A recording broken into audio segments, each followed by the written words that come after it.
वज़ीर-ए-आला पंजाब मरीम नवाज शरीफ चीन के 4 रोज़ा सरकारी दौरे पर रवाना हो गई हैं। चीन के कौंसल जनरल सन्यान भी एयरपोर्ट पर वज़ीर-ए-आला मरीम नवाज शरीफ को चीन रवानगी के मौके पर अलविदा कहने के लिए मौजूद थे।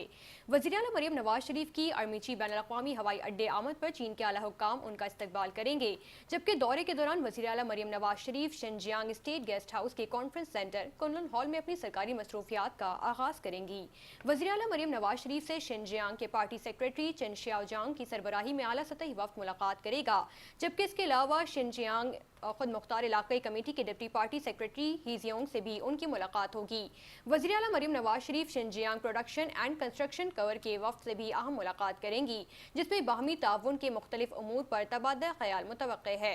वज़ीर-ए-आला मरीम नवाज शरीफ और पंजाब के वफ़द के एजाज़ में शिनजियांग खुद मुख्तार इलाकाई कमेटी के डिप्टी पार्टी सेक्रेटरी और पार्टी सेक्रेटरी और पॉलिटिकल कमिश्नर हीजोंग यू की जानिब से अशाया भी दिया जाएगा, जबकि मरीम नवाज शरीफ चीन के सरकारी मेहमान की हैसियत से शिनजियांग स्टेट गेस्ट हाउस में क़याम करेंगी।